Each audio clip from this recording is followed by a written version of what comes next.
Good morning. Morning. Call the meeting to order. The first item is to approve the agenda. Any additions, corrections, deletions? All in favor say aye. Aye. Opposed? The minutes from October 23rd, 19 are in your packet. Move on, Vincent. Do we have a motion? Second. Any second? Any corrections? Any? All those in favor say aye. Aye. The next item is the public comment period. Do we have any comments from people in the public? Hearing none, thank you. We'll remove the next item, the representatives from Northland Foundation, Tony Surdich and Michael Polclaw, are here with us today. Thank you very much for being with us. Mr. Nevenin, the reason they're here is because we have SBDC. They are the new hosts. Okay. SBDC, which we are part of with Joanne. So, Paul, do you have any? Well, Mr. Chair, again, thanks gentlemen for coming up. And University of Minnesota, as part of the old structure of the SBDC, was the fiscal agent and partner for many years. The way it was structured, funds would come from the feds, the states would break them out by region, and University of Minnesota Duluth, through the Duluth CED, served that function for many years. We had a great relationship, a contractual relationship with them to support the SBDC counselor here in Koochiching County. Due to a number of changes in both personnel and just, I think, approach, University of Minnesota started conversations in the region, and Northland Foundation is now in the position to be that host. And with that, I'll just turn it over and to you gentlemen. Let's talk a little bit about the Northland Foundation and your in the region, kind of what's under your realm and what you oversee. And I think it's going to be a great partnership. I think that's first and foremost, is that you guys are well positioned to serve that role. So, and before you begin, my apologies for. We should go around and introduce ourselves so that you are familiar with. I'm Alan Rasmussen. I'm the chair of the Koochiching Economic Development Association. Wade family, Koochiching Commissioner. You know me, Tony, Rob Eklund. So. oh, Darcy. all Nevenin. I'm Michael. You probably know that because people know Tony. We were talking about you before you had me. Tony Surdich, Northland Foundation. Harley Drobo, Mayor of International Falls. Brad McBride, Koochiching County Commissioner. Carol Pavlik. I'm Emily Getty. I'm with the Journal. Joanne Smith, I'm with the PETA and the SBDC. Crystal Kleins, local resident. Kyra Messbergen with the PETA office. Thank you. Thank you. Yeah. Well, thank you, Mr. Chair and members, and great to be with you here today. And so I'll give you we've got a 5-minute, a 15-minute, and a 50-minute version of this story. I'll give you the 5-minute version and spare you guys all the details. But just briefly about Northland Foundation, for those that might not know us quite as much, is we're a regional community foundation that was established 33 years ago. I was back during the downturn in timber and mining and agriculture back in the 80s. The McKnight Foundation, which is one of the larger foundations in Minnesota, traveled the state to see how they could help rural Minnesota out. And what they found were two things when they traveled the state. They first found out that if you've been to one rural community, you've seen one rural community. I Falls looks different than Worthington, looks different than Duluth, and anywhere else in between. And the other thing that they realized in kind of getting to all these small towns was local communities are best situated to come up with their own answers to their own challenges and opportunities. And so what they did was they started 6 initiative foundations in 6 regions of rural Minnesota. And so the Northland Foundation started, and we're the one for northeastern Minnesota. We serve the 7 counties and all their parts of 5 tribal nations up north here. We're independent of McKnight Foundation. We're independent of the other 5. And we have our own board of trustees, and we have 2 former trustees sitting in the room. Alan served on our board quite a few years ago, and Joanne most recently served on our board as well. And so we have a board of trustees, about 15, 16 folks from our region who set our priorities and set our work. And so the work that we generally do at the foundation is first and foremost, because we start in an economic crisis, we have an economic development component. And Michael Kokloff is our Director of Business Services, and before our hosting of the SBDC primarily was around providing gap financing to small businesses to help them grow, working with a bank and a small business to help them gain access to capital. So that's how we've had a relationship with KEDA from day one, basically. The other two pieces of work that we do is we give out grants, primarily to nonprofits and public entities, to do work in two big buckets of work. First is individual and community well-being. It's a lot of anti-poverty work, food shelves, and all those sorts of things, and have done a lot of grant making up here in Cooch County and in I Falls in that area.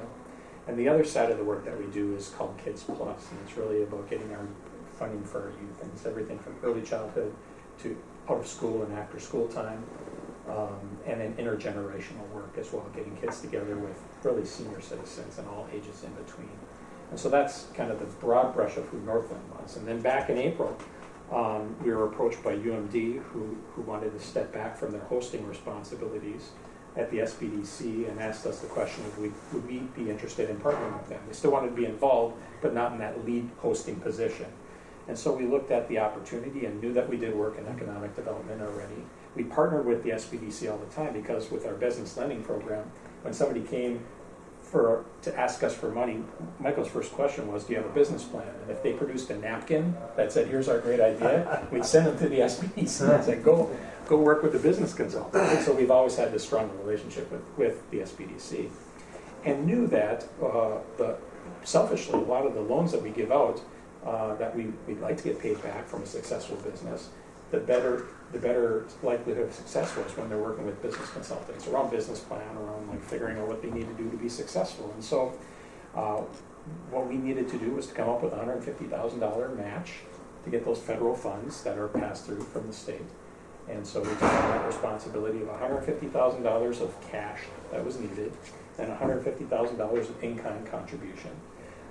And then stepped forward and took on that hosting responsibility. And so UMD is still a partner of it, along with all the other partners. And now, we took over about a month and a half ago. We're getting out on the road, meeting with our current partners, just to tell them the story and let them know that a couple of things. Number one, our goal in this transition was to not have any interim.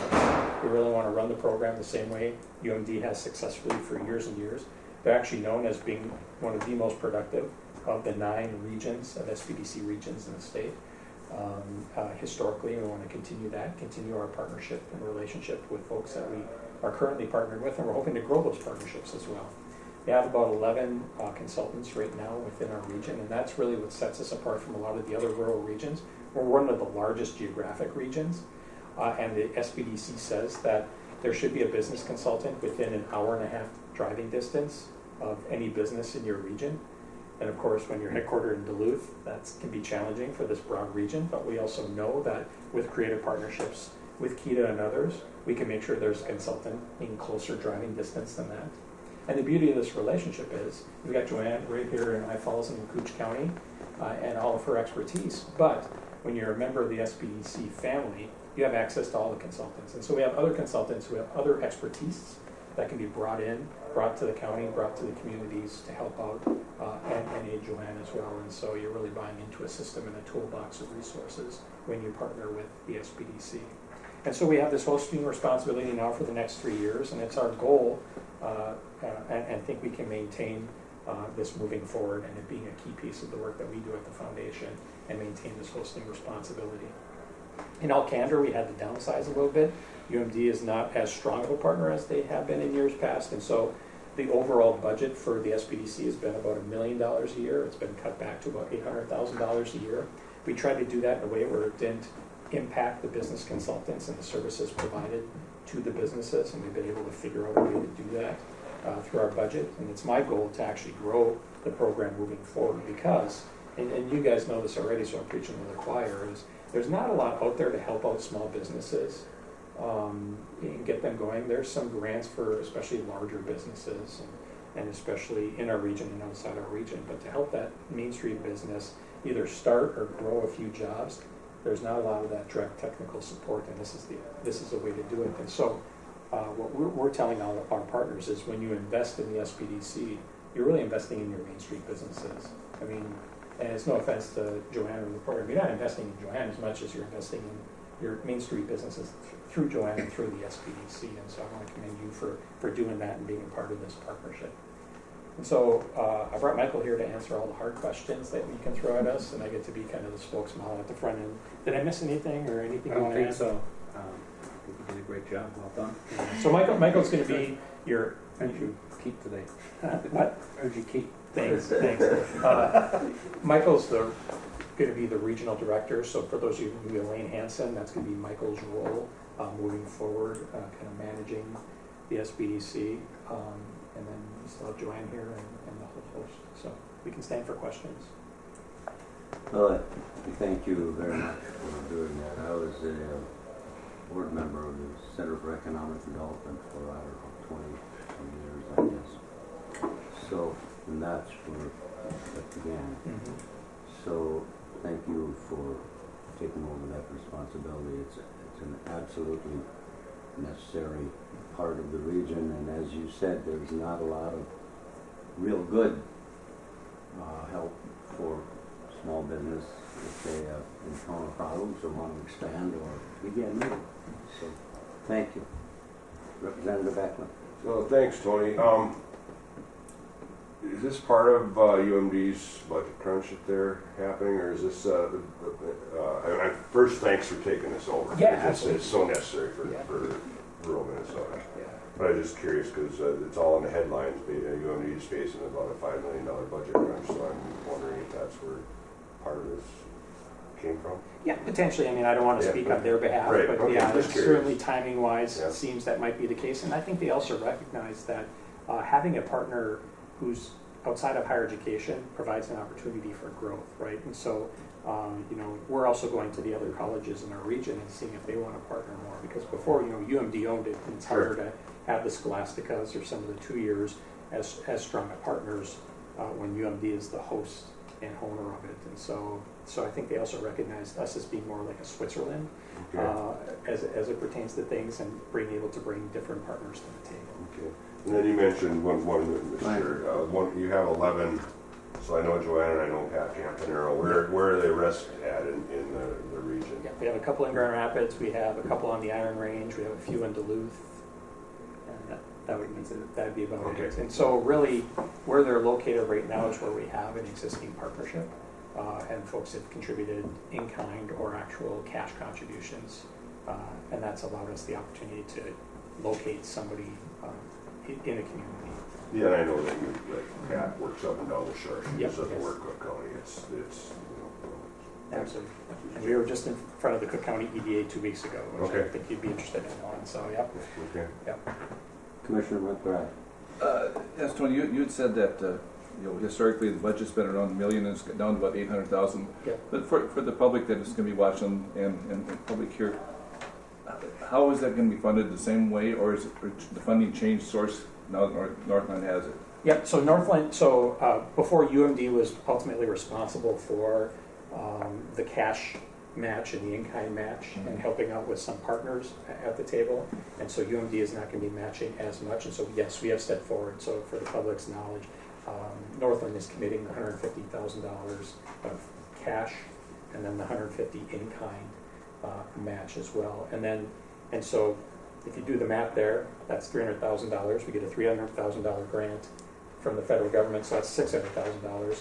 And the rest of the match is the in-kind contributions of KEDA, of some of the other partners, either in-kind or cash, that bring that money to the table. And that's how we're allowed to grow, because we have one of the largest number of consultants in the region.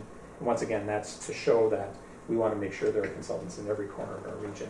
So the in-kind from KEDA and other economic development groups is partial salary that we pay for Joanne. Yep, and that helps us maintain that match and is very beneficial to making sure that all of this works together. Yeah, thanks.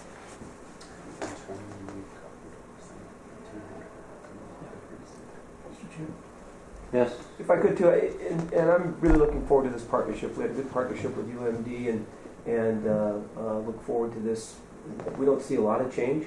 One of the most important things I think we've seen as an economic development group is that, this focus on recruitment from outside. When you're able to have a consultant, you can start to retain and grow from within. And we don't have a real strong entrepreneurial culture, I would say, here in Cooch, but I think that's where we want to put more and more emphasis on through junior achievement, getting into the schools, getting people thinking about becoming entrepreneurs and changing or making their own reality and their own direction forward. So it's been really important to have that person in our office in terms of our approach. And given the current lending environment out there, it's tough for a startup to try to come up with any dollars. And unless you have a business plan, unless you have a thoughtful team behind you, we see that at ARDC for gap financing. The risk environment out there is really tough right now. Talking to the local banks too, they're really reluctant to gamble on a new startup business. So the more prepared you can be, the more resources you can have access to, so that you are prepared, really makes a big difference. So I would just say that as well. Thank you. Any other questions, comments? Thank you. Yeah, and please invite us back anytime. We're happy to come. You get your report right from the person doing the work, so I don't know how much you need of us, but we're happy to come back anytime and share what's going on or get feedback from you all on how we can continue to do our work better. Come in July. We can come anytime, yeah. We live up north too, so it doesn't matter. Well, we Snow for other too. We really appreciate you coming up here. Yeah. And, we know well how far it is to Duluth. Sometimes people in Duluth don't know how far it is to Duluth. I know they show up for a 9 o'clock meeting at 10 o'clock going, oh geez, right? I've had that happen to me too. You went through this really quick, which is great, but yeah. What else is going on with Northland? Anything else you want to touch on? Sure, happy to. So, a couple of our larger initiatives right now is we're really focused on the child care crisis. And I know that's an issue in the region as well, and one that Joanne is working on in many different ways. And so we're trying to be really a hub of work in that area. We did a study that really talked about that crisis and the missing opportunity for our region. And what we're trying to do is to get some resources. And the legislature, thank you, Representative, did I think an excellent job this year making some capital available so we can help some providers start up some new facilities or grow their facilities in our region. And so we are also the funding host of that as well. The other piece in child care is so many families can't afford child care. And for those in particular that are deemed very low income, we administer what are called early learning scholarships. And so that is right there in the name, money provided to families so that they can afford child care. And we administer that for the 7 counties too. And so those are a couple other initiatives that we're working on pretty closely right now. We're all in on the child care issue. We also are co-funding a position, another type of consultant that can come into a community and help solve the child care crisis. And so we're co-funding that with the Blandon Foundation and with the IRRB, and they can come to the community, work with Joanne and others in trying to tackle these challenges as well. And this area is very, very short of child care, so we appreciate any effort. One more thing. We had a bill last year called No Child Left Inside. Yeah. We're going to try to fund that more because it was so successful this year. Did you guys look at that, or is that? Because it's for those that don't know, it's to get kids outside and give them more of an outdoor education and to work through child care things and stuff like that. It was very successful. The money was gone almost instantly. Yeah, we've worked with a few providers who have been able to access that, and we get those as a grantor as well. We get those requests all the time, and it's everything from enough coats and hats and gloves for kids to boots that they can wear so they can actually trudge around in weather like this or when it gets warmer. Yeah, On that better. it's a great opportunity. The one piece that I'll say at the end here to put in a plug, since we've got a captive audience member, you never get this, I'm sure, in any other meeting. But one level set around the SBDC is. It's federal funds that are given to deed to hand out, so it's really a pass-through. It's been $300,000 for over 20 years. There's been no recognition of inflation. And so part of the work now that we're hosting is I'm hoping to spend some time talking to our federal delegation and others to say, if you really want to invest in small businesses, you can't be given the same dollar amount you gave back in the 1990s. The buck doesn't travel this far. And then the piece I'd say with a state legislator in the room is, the state always has new and different programs to help small businesses, but I don't know, and being a former state legislator myself, shame on me, is there a reason why we're reinventing the wheel? We have these SBDCs all over the state, we're doing this sort of work, why are we trying to start all these new programs when you could just invest in something that's already working and get a little bump there too? So these will be conversations I'll be having, not just with Representative Eklund, but others in the state and the federal government as well. Be a nice thing for Chair Mahoney to go out on. Absolutely. Absolutely. Any other comments or questions? Thank you again so much. You're welcome to stay or whatever you, I know it's a long trip just for 20 minutes. Yeah. We'll stick around for a little bit. Yeah. We'll find a seat off of the main table in the hot seat. Next item is the, You're welcome. Yeah, there's room. There's room here. No. Feels a little too warm. Thanks again. Really appreciate it. You're not gonna lose. I guess I am. No, we are going to stay here. No, we're good. We're good. the next item is the treasurer's report. Commissioner McBride, our treasurer, was out of town, and so I authorized the financials, and there in front of you, you can see I initiated. There's not much. It's pretty routine. We'll start with KEDA. If you have any questions, the unpaid bills are on page 2, and there's an extra, and also another one from our audit, Walker, Giroux, and Haney,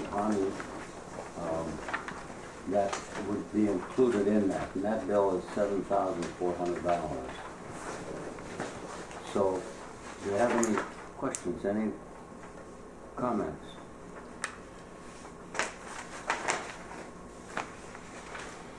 Move pay the bills. Okay, Commissioner McBride has moved to pay the Koochiching Economic Development Authority bills. I'll second. Second. Any other discussion?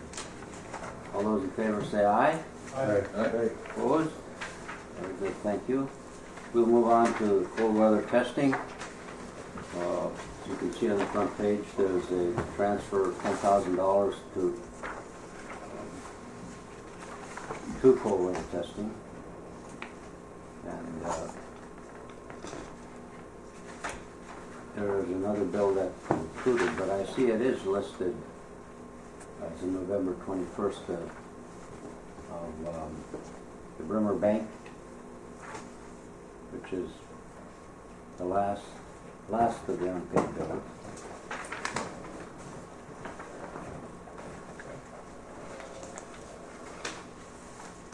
Mr. Chair, I would move to pay the cold weather testing bills for month of November. All right, our treasurer has moved to pay the bills. Do we have a second? I'll second. A second from Mayor Drova. Mr. Chair? Yes. Good discussion. And just for the audiences, we're structured a little bit differently about how we fund this board. Part of it is through IRRB funds that come through the county, based on the tax formula.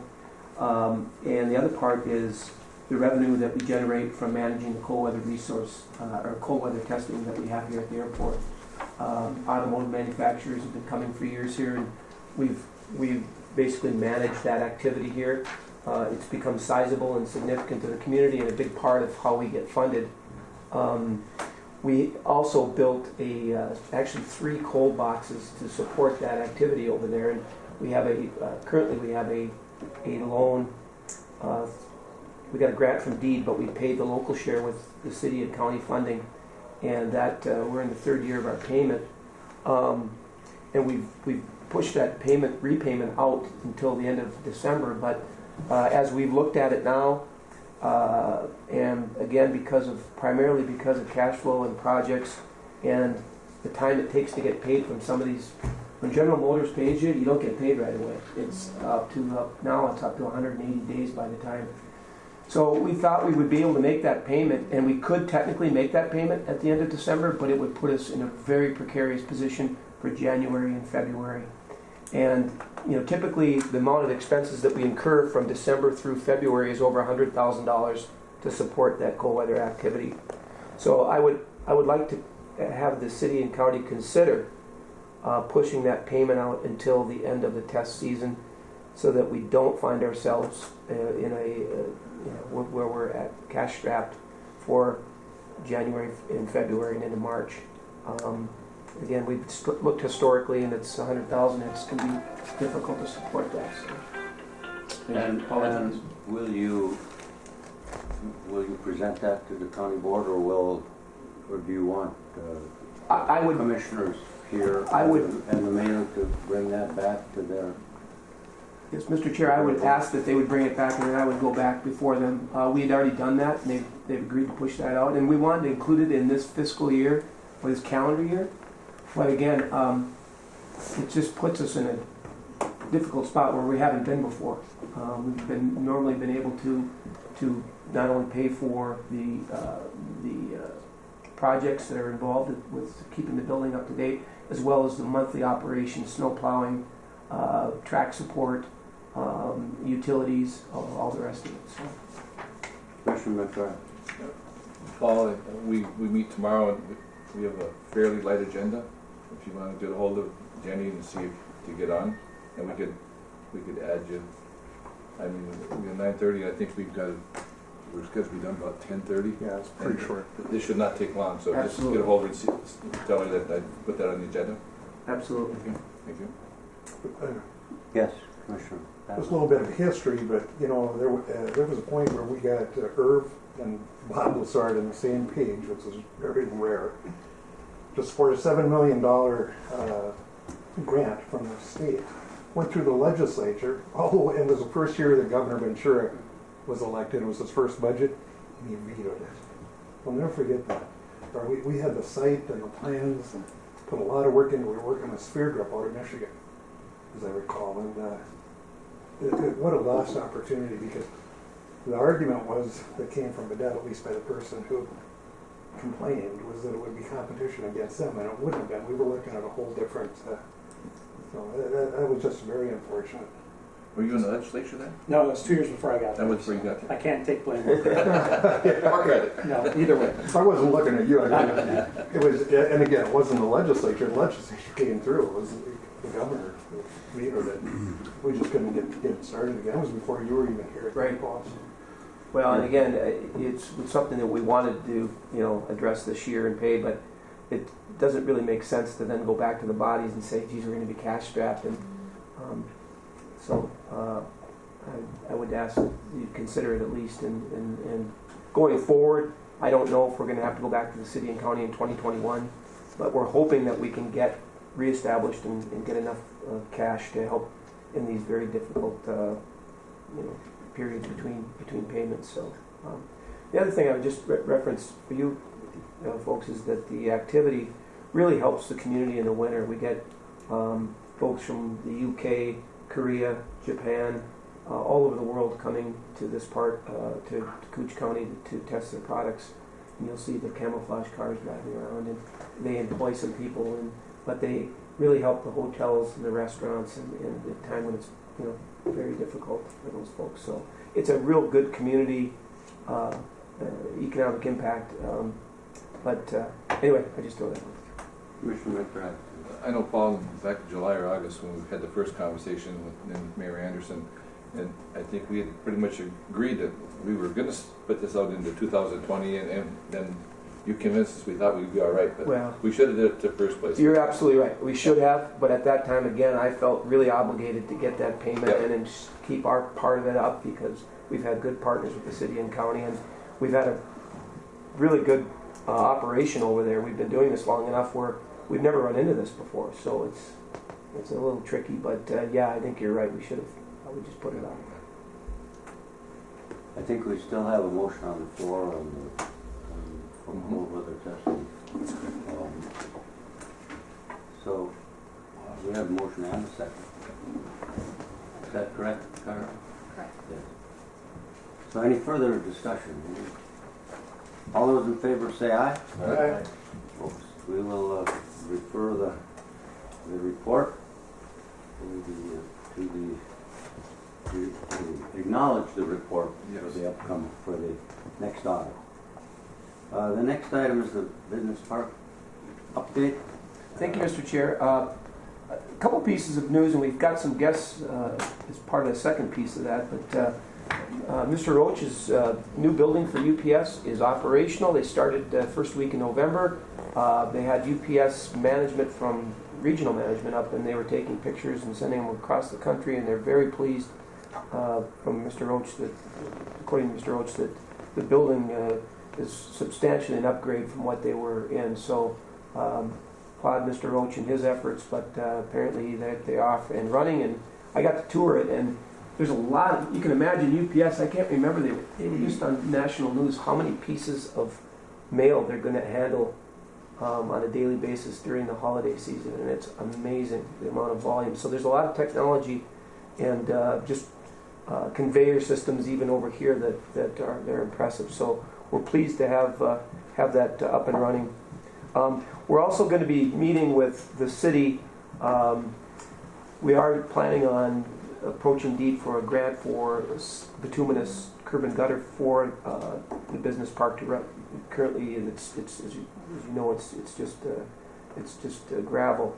The city's been maintaining, but we need to get that asphalt, and we'll be working with the city on that application. And Harley, Mr. Anderson. The second part is we have some guests with us, L&L Contractors, and they're been in the area for some time doing, well, I'll let you guys explain what you do, but they did some work at the UPS building, and as such they said, this would be a really great location for us as we continue to grow and look at the future. So I wanted to invite them today to just tell a little bit about their story and how the business park might be a real good fit for their growth and their future plans. So with that, guys, just introduce yourselves and talk a little bit about what you do. Nick, this is my business partner, Kirk. We started our business about 4 years ago now, 5 years ago, doing it part-time, and then we were both working construction. And within the last 2 years, we went from both part-time to now we're both full-time. We hired 2 employees this summer, and we're looking to build a bigger shop and something in town so we're close to our suppliers and fuel and in the work. We started to do a lot more work around the town area. We started out a lot down by Capitova, but we're kind of getting to be pretty big around here. So we do concrete and excavating and septic systems, and we log in the winter. So we're looking to get some property in town. That's where we're working out of now. We have a lot of acreage, but we're on a 5-ton road in springtime, so we have all heavy equipment. It doesn't work for us when we got to run to town, make it to Napa by 6 o'clock. It doesn't work so well. So Really limits us. yeah, kind of looking for something closer and something with good access and Something we can grow into. yeah. We do a lot more residential work now, and we want to get more into the bigger commercial stuff as time goes here and get more employees full time, And yeah. So what would you be looking at for structure? Well, we've got a little map here that we made.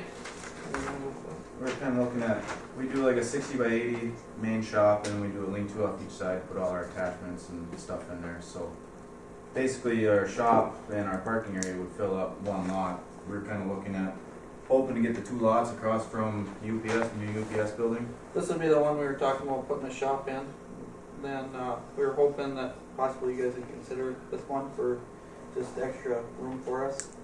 Just one of our trucks alone, like our big local truck's got a 50-foot trailer, and then the truck's another 20 feet on that. So when you got a 220-foot lot, that doesn't give you a whole lot of room, For turning and, And then by the time you get the shop footprint in there, you can show the guys what that would look like, Yeah, so I mean, basically taking up a quarter of the lot, just shop. Then you go pull a truck through, and you got 10 pieces of equipment and 5 trucks parked along there. It doesn't leave a lot of room with one lot.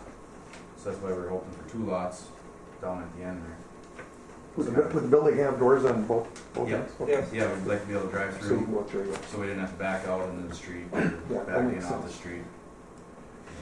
Paul, is there any wetland impact on those 2 lots? There's slight impacts on the one lot, but I don't think the threshold is going to be enough to create any issues, especially how they're going to be laid out. And I apologize. I mean, I just invited the guys here to just give a preliminary. This obviously they're still working on the details, but enough to give you a picture of what they're trying to do. County board position is we do not have wetlands in Koochiching County.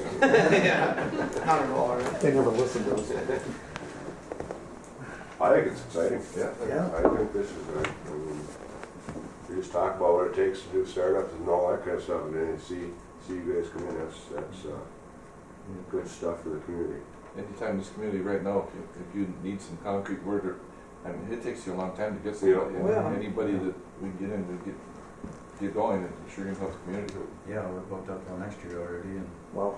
We got a good amount of next year booked up, so Good. spring work, and then we're looking into the logging here in the winter. My family's got a logging company, and my father no longer wants to do it, wants to retire, so then we're looking at that part of it. So who's that? Steve Lindbergh, Oh, okay. Lindbergh Logging. Yeah. So, Are you Kirk? yes, I am. Right, all right, dude. And coached him in hockey years ago. Right out loud. So Paul, are these the plats that we're trying to get finished up right now? Well, those are part of the original plat. Okay. The other plat is being finalized. The city will have that, but this shouldn't affect. And you're looking at spring, summer construction Yeah. anyway. yeah. And I'm guessing you guys are going to do a lot of the work yourselves. Get a, One of the, if you guys are looking to do it in 2020, that might be a somewhat of a minor issue with the Highway 53 project. That's actually one of the things that I want to talk about in the city update. Is 22nd Street is an issue that we have right now, and the Falls Motel is another issue that we have of being able to have access to those particular things. And if you're bringing in building materials and stuff, but I mean, these are challenges that we can overcome. But it is a concern right now. I think, Mr. Mayor, UPS is going to be an issue too. So We 22nd Street. that's 22nd. Yes. And 22nd Street. You've got 22nd, right? Yeah, Right, same right street, across. yes. Yeah, Yeah. so is that not going to be an issue? 22nd will not be an issue, or it will be? It is an issue. We have already started to look at how we're going to bypass traffic. We've been working with Department of Transportation on how we're going to do it, but we haven't finalized anything and how we're going to do it. Whether it's going to be in stages, we're going to start on the north end, work our way south.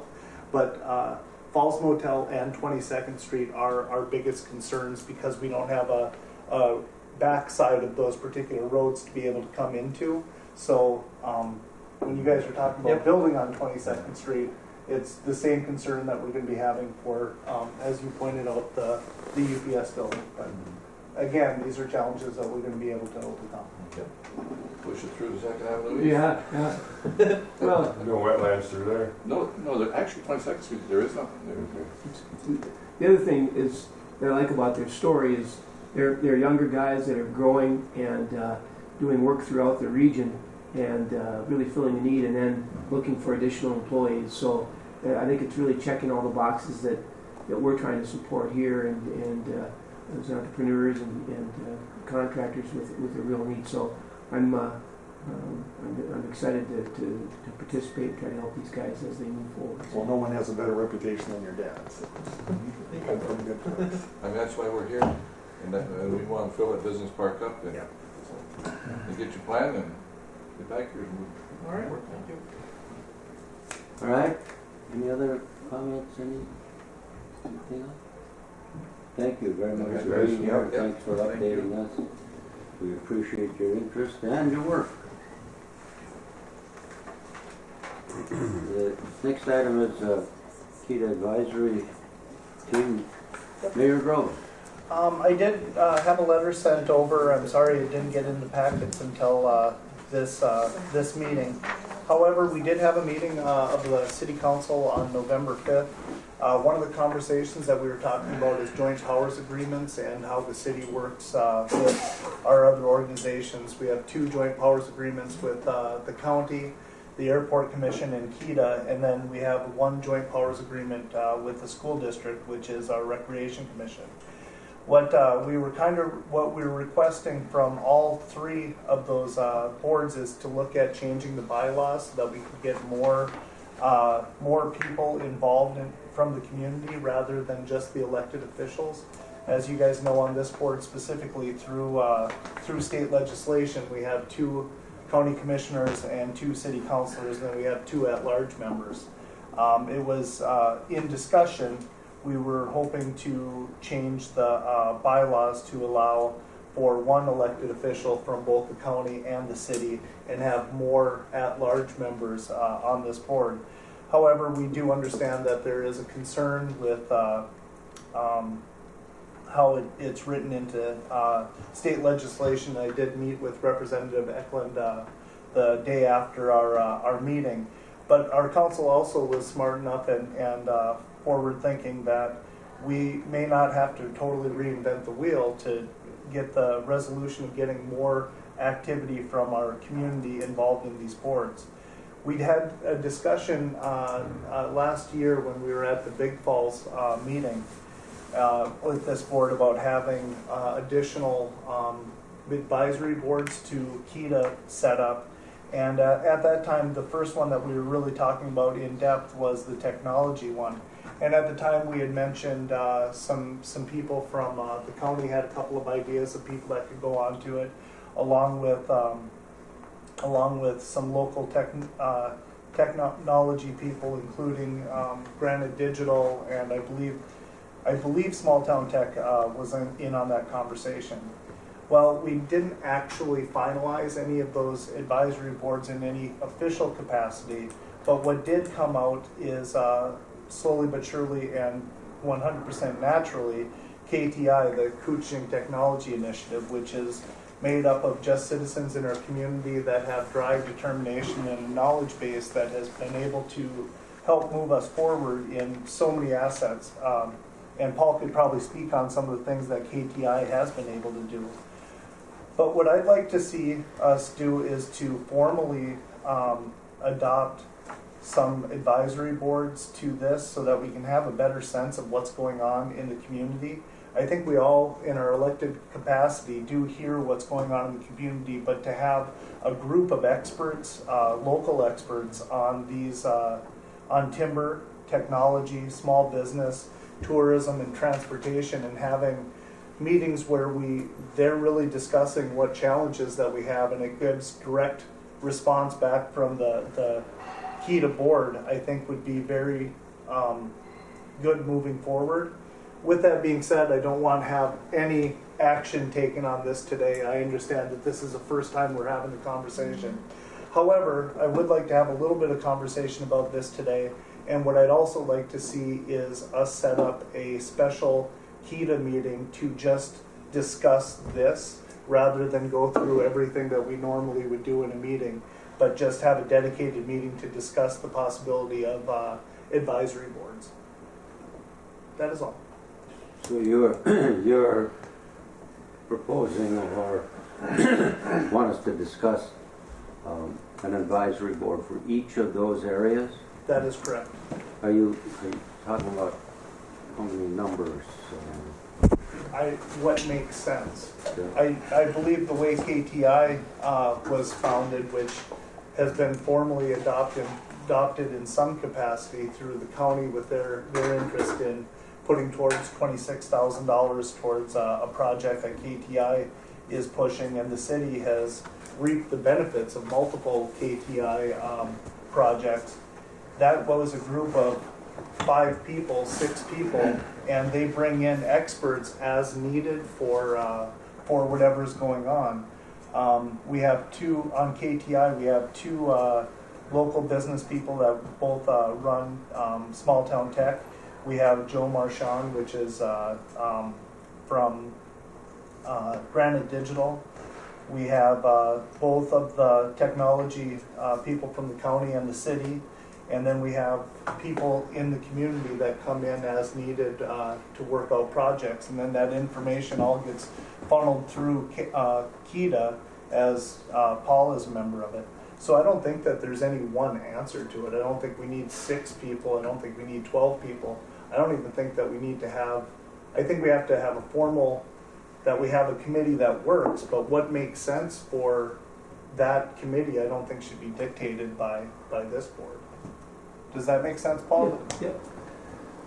I think we identified too, like healthcare would be maybe a possibility. Whatever grows out of a need to bring in people that speak that language, that work in that industry, and we found it really successful in KTI because technology in and of itself can sometimes be a little challenging for some folks, but we have practitioners in the field and they were able to leverage this Bland and Broadband grant, and now we've got projects that have spun off of that. So it's been a real good model that we could look at in the future. So.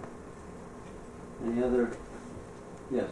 So Paul, how would this fit into the model into your workload? And if we have some other committees, I mean, obviously advisor to KEDA, it falls onto the director to be, information gatherer and relay and so. Well, in like the KTI model, we have. I'm a member of that group, but I'm not a primary. I mean, I'm not running the meetings. I'm just there in the KEDA capacity to support what they're doing. So it doesn't require a great deal of workload, and I think these would be as needed. So it wouldn't be, we wouldn't create these just to create them. I think there'd have to be a need, and then so needed or opportunity. Yeah. Same thing when we were looking at timber and some of the things that were coming out of that, and transportation was another one, just because the challenges of transportation in the region with drivers and CDL and all the rest of it. But so these are again for discussion more than. Yes, Commissioner Conley. Just my own position would be, I would never support changing the board the way it's set up. Herb Anderson pounded it into our heads, don't ever bring this back to the legislature. I mean, we were fortunate to get this, and to bring that focus back to the legislature, I mean, there's a good chance we could lose it. So I think we can set up, I think you can set up any committee you want, but it doesn't have to be a formal, I wouldn't think, from this board. Committees are part of, what you do, and whether it be for the city, but, Little Fork, we've got to look at the other communities too. That would be important to me. So anyway, that's just my thoughts. And to your point, I think that was the conversation that we had at the city council level, and we understand those concerns. But we do have a young city council, and we had the conversation, and then when it got back, and the great conversation that I had with Representative Eklund, I mean, it became very clear that trying to change it in legislature is not going to be an option for this particular board. However, I think the more information that we can get, I had a local business owner come into my office on Friday, and we had a very good conversation about transportation and opportunities that we could have in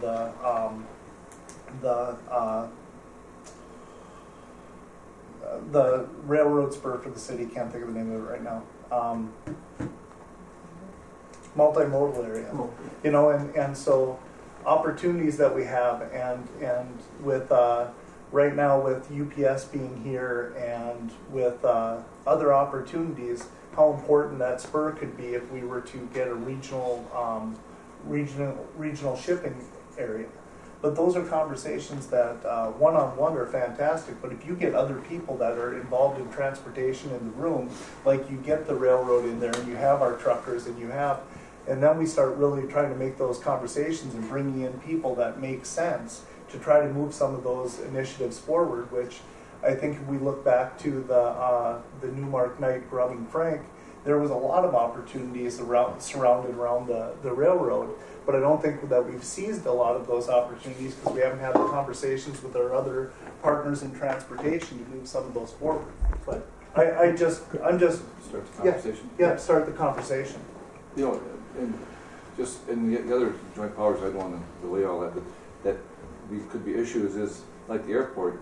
I mean, we vote and expend large sums of money. Mm-hmm. Now, I think some of these you need elected officials to approve a lot of that stuff too. Well, And to that point too, I understand that, and I think in the letter that we'll be receiving for the airport commission moving forward, it doesn't negate having elected officials on those boards. In fact, the request I think is going to be that there is one elected official rather than the two. You still have that liaison from the airport commission or the KETA board. Not that we're even talking about the KETA board, but and the rec commission. You still have your elected officials that are going to be having the fiscal responsibility of bringing that back to the city or to the county or to the school district.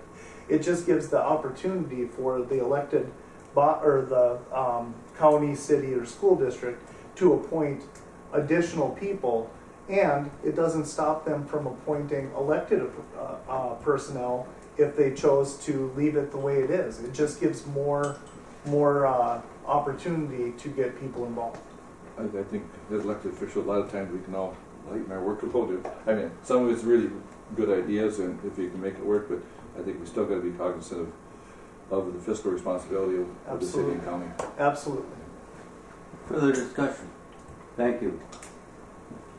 Next item is the director's report, Mr. Neville. Yes. Mr. Chair, so did we come to any resolution on this? Are we going to have a meeting to discuss advisory boards, or are we just going to allow the director to set them up, or are we just killing this where it is? I just want to know where we're moving from here. I don't, if you would like that we have a meeting, we can do that anytime, but that would be at the approval of the board. Paul, would you have a suggestion of how we move forward with this? If we want to spend some time and discuss it in a meeting setting, that I'd be comfortable with that. Either way, or we create them as needed. Well, we can set up a meeting. Okay. I can work with Evan and you. Okay. Get some Commissioners, what? Get some dates and Get we'll some move dates put forward. out. Yes. Yeah, I mean, lay out a couple hours of. Obviously, we don't really want to do it on KETA day because it gets a little bit long. No, thank you. That's all I wanted to hear. Sure. All right. So, you put that on. We will do that. Thank you. Thank you. All right, Mr. Evelyn. A couple things I want to go through rather quickly here, but I do want to touch on this marketing piece that we're taking on, the Your Ticket Home. We're fine-tuning that, the final elements of that. We hope to launch it this week. We do have the website already set up. And remember now, this website is a landing page, so people can go. We want direct people there so that they can provide information on their background, what kind of job they currently have, what they're looking for, as well as list current job opportunities in the area, as well as businesses for sale. So if somebody's from the outside, we direct them here. And as of 10/9/19, I had Kyra print this up. These are all the jobs that are currently available through the Workforce Center, the paper, and some in sites like Indeed, or not Indeed, Indeed.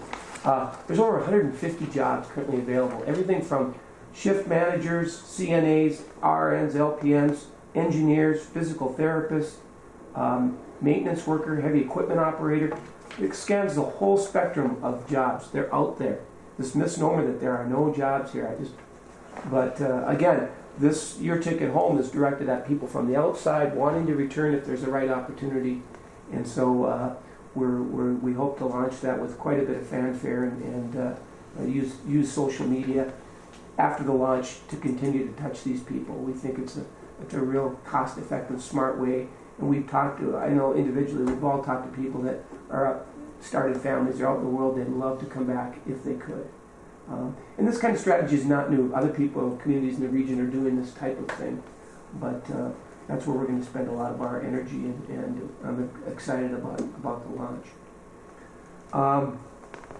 KTI tomorrow, Koochiching Technology Initiative, they're hosting a meeting to invite applicants for the second round of the Blandon Broadband Community Grants. These are grants aimed at technology projects that hit these 6 different pillars within the community.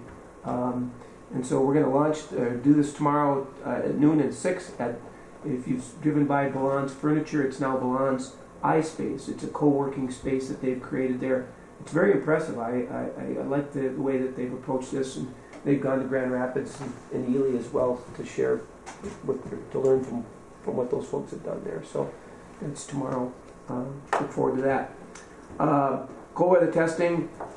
We hosted our second group already this year, and we are full from December through March with a couple of new customers and a lot of return customers. So looking forward to launching that and having more activity here. One other thing, just I've been working with an individual that's exploring hemp production in Koochiching County, and if anybody's been paying attention to hemp in the state, they've created a group,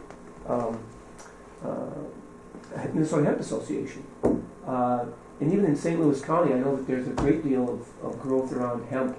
And so we're going to explore hemp production here in Cooch County with a couple of folks. And we've already leaned on the Agricultural Utilization Research Institute, known as ARI, and the Hemp Association. They're having a conference and expo next week in St. Cloud, a one-day. And this individual has invited me as his guest, free of charge, to attend that. I think it's worthwhile. We'll try to learn more. And I've also been talking with some folks in the western part of the county that are interested in participating as well. So, Mayor Droba and I had a follow-up with the Kmart, of the folks that are representing the Kmart building, to try to find a possible tenant. And it's a good group that has nationwide access to retailers in large and small markets. So we're confident that we can pull something together there. Hey, Paul? Yes. Just to, you said tenant.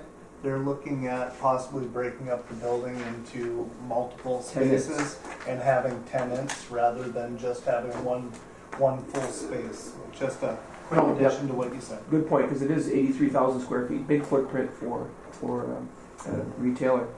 And then the International Falls Board of Appeals and Adjustments held a public hearing last week on an application for a variance to construct a 55-foot hotel at the site across from the Chocolate Moose. So that's a positive step forward with that group, looking at an 83-room new hotel with a pool, and it would be a Best Western Plus. So excited about that development. With that, Mr. Chair. Just interested in the 35-foot, is that height just in that area, or is this citywide? As I understand it, it was the old South Falls. And that zoning, C2A, C2 was 35 feet. You know, I found it interesting because if you've ever been to San Antonio, no building can be tall enough to cast a shadow on the Alamo. So maybe that's going to be That's a good step forward. So yeah. This exciting project. You know, you've got that lot there, and it's been sitting there, and a good gateway entry to the falls. An outside investment, which is. Any further discussion, questions? Director Nevernon?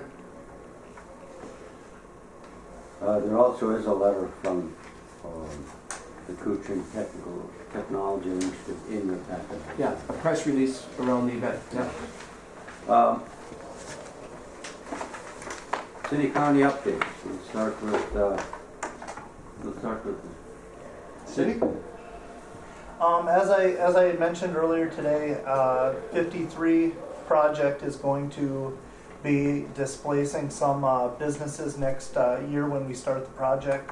22nd Street and 22nd Street and the Falls Motel seem to be the ones that are going to be impacted the most. We started working with the chambers so that we are very deliberate on making sure that people know how to get to businesses that are going to be on Highway 53.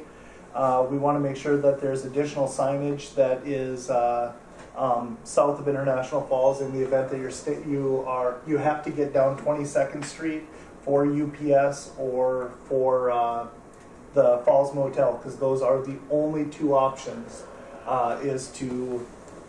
Those are the only ones that you have no other option to get there from 53. So we're working on that. We're also looking at additional funding for businesses for our city grants, so that you can build your signage and fix your storefront. We're looking at getting some additional funds to the 53 businesses in the event that they want to upgrade their businesses in 2021. So as the project is finished, we'll try to freshen up some of those businesses up on 53. Pleasant Avenue, part of the hotel project, is also looking at getting bituminous surfacing. That is in its infancy right now, but our plan is to have that done in the spring of 2021. So it'll still be a dirt road next year as the construction is going on, and both in the hotel and on 53. So the following year, we're looking at putting bituminous on that. We have some really good stuff going on in our community. As you guys all know, the city and the Chamber of Commerce made the choice last year that we could not continue to fund the Christmas parade. And kind of one of the things that we were hoping would happen did. A local group at Rainy Lake Medical Center has jumped on board to take the parade, and I have 100% thought process that this is going to be one of the best parades we've had in years. I've seen so much excitement around our community. The businesses have gotten involved. People that have traditionally not put floats in are putting in floats. We're having fireworks that evening, and we're having hot chocolate and a walk around of Smoky Bear Park filled with those big air inflatables. Yes. So it'll be like a little mini Bentleyville right here in International Falls. It's going to be fantastic. So I'm very, very happy that Rainy Lake Medical Center has taken this on, and not just taking it on, but taking it to the next level. And that is huge for our community, for a place of gathering on Black Friday. We had a committee of the whole meeting at the city a couple weeks ago, and it was ridiculously long with all of our undone projects for the last probably 2 or 3 years, that just things that didn't get finalized. And we're going to be handling business a little bit differently than when we had Mayor Anderson. Everything got divvied up to our internal committees, HR, Public Works, Budget and Finance, and Land Use and Legislation. So everybody has been given a full workload to start working on moving forward. Hopefully we get some of those back to the committee of the whole meeting so that we can act on them, or we can just kill them because we're not going to do them. But we are divvying up workloads for our city councilors and our department heads differently than what we have in the past. I have been working with Paul on another project. We have been working on a project that would be very beneficial to our community. We're not going to be discussing that out loud, but these are the type of projects that we all know are behind the scenes, but the community doesn't know are behind the scenes. And I want to give a ton of credit to Paul. Since I've been in this role of mayor, when I was a city councilor, I knew what Paul did. Since I've been mayor, it blows my mind what Paul does. He works very diligently on economic development in our area, and people don't see it unless something comes to fruition. So thank you so very much, Paul, for that. My last thing I have is we still have not appointed a KETA board member from the city. I have changed how we're going to be doing that. Instead of just being a member of our city council, it will be whoever is appointed the EDA president of our EDA. So when we have our meeting to appoint a EDA president, that's when we will have a KETA board member.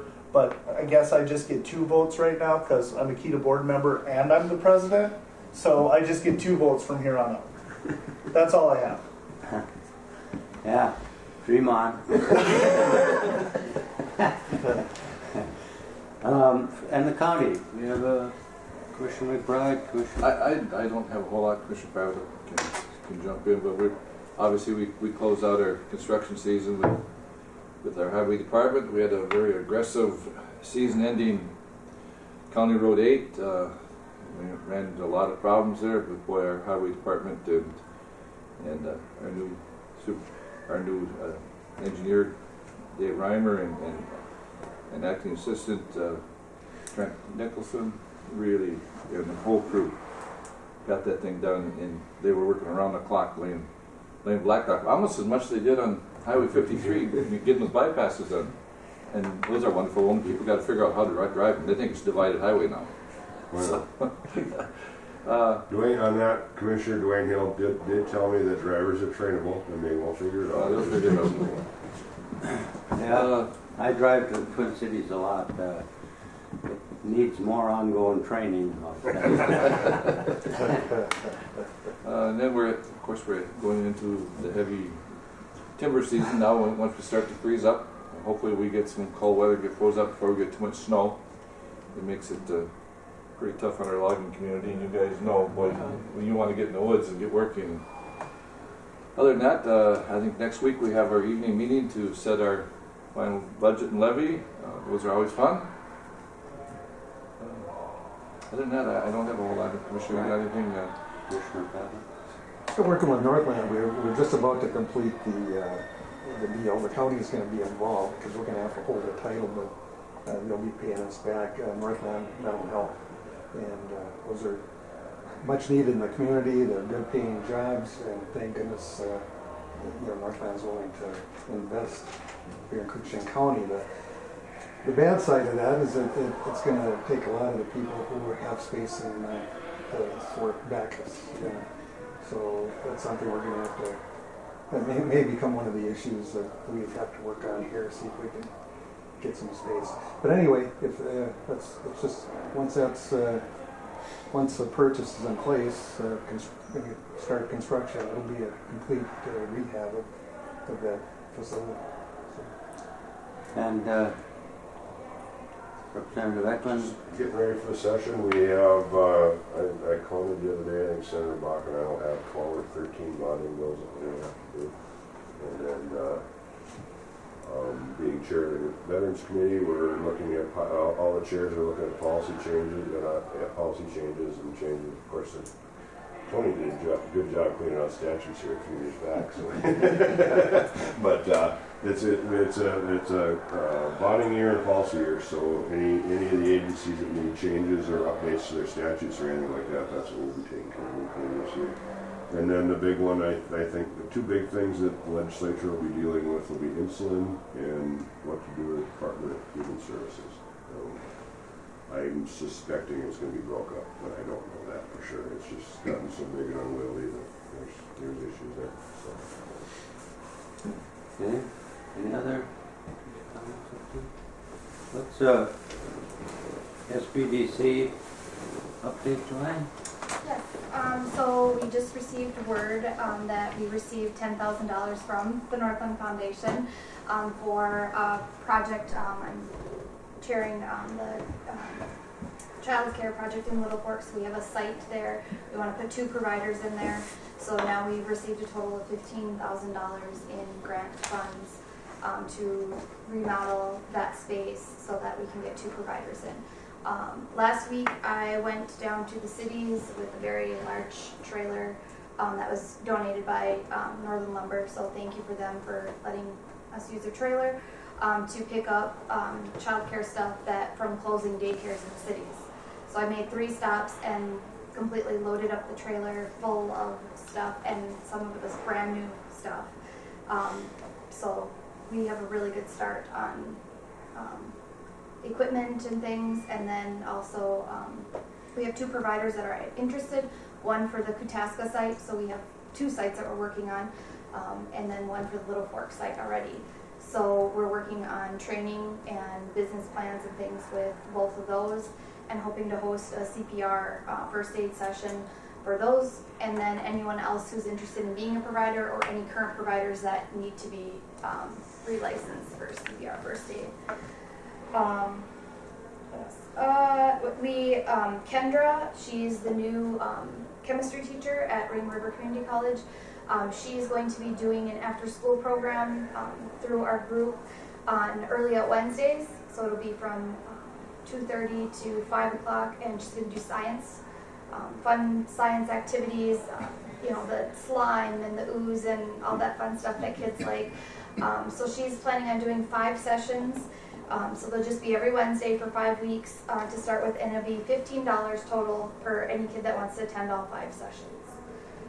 So we wanted to make sure that it was affordable so kids could attend and it would be fun, and then there's a place for them to go on early out days. Also, our group was going to apply for a Google Impact Challenge Minnesota grant. It was for $175,000, and we were looking to apply for after school and summer school programming for that.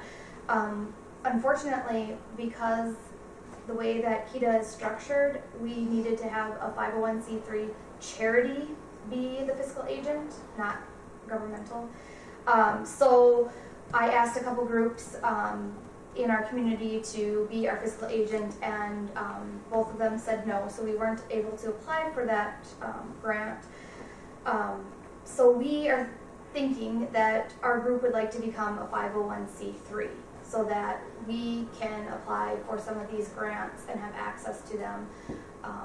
So we would form our own group, but I would consider us still being under KEDA. So I would still like, KEDA to have some responsibility. So like if myself or Kyra or somebody just, vanished, it would still, KEDA would still appoint someone to be the leader of that group, and this work would continue.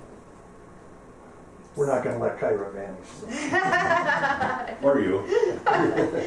So, but that was just kind of our thoughts. So I don't know if we need to get approval from the board for us to be our own separate entity, not necessarily.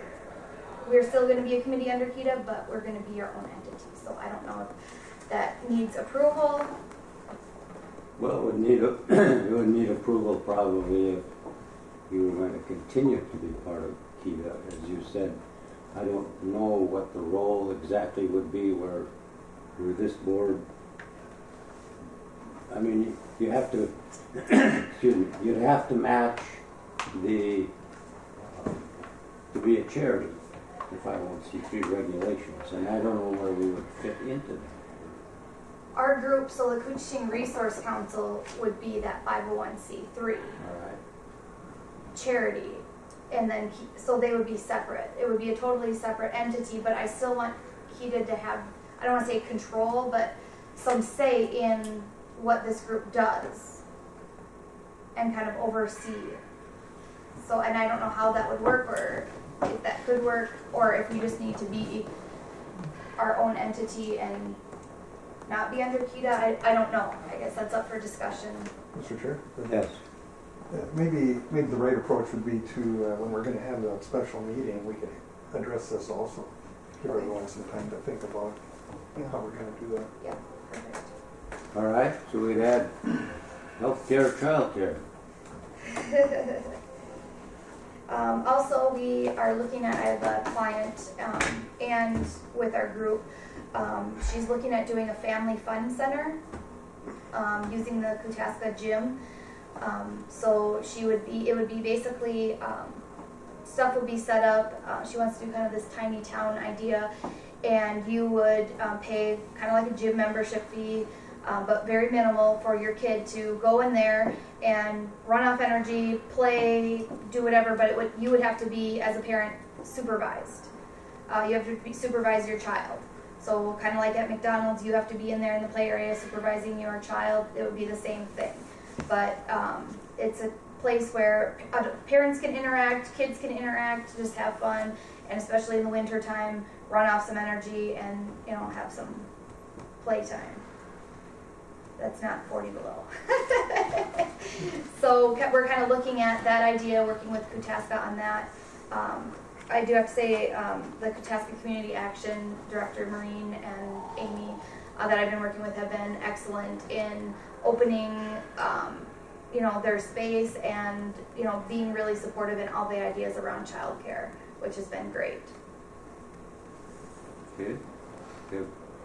That's all I have. Questions, comments for Joanne? Thank you. That report will include that in that meeting, childcare. Perfect. Thank you. And the 501c3. Thank you for going to get all that play stuff. Yeah, was that when you took this job? Was that in your job description? No, not really, but you know what? I do have to say, like, it's been really rewarding and fun to be able to do things in the community and work with people and be flexible enough to figure out what does our community need and how can we address it and try to make strides. So our group has only been together for about a year, but we've done a lot so far, and hopefully we'll have 2 providers in the Little Fork site by the end of the summer. So that's another 20 childcare slots in Little Fork. It's a huge need. That seems to fit, Tony, what you were saying earlier. It kind of fits what the focus of Northland is in some of the SBDC. Absolutely, and that was a state grant that was given to us, that was given through, so a good partnership. Good. All right, any other comments? Let's, we have a next meeting. Do we usually meet in December? We have to. We have to pay bills. All right.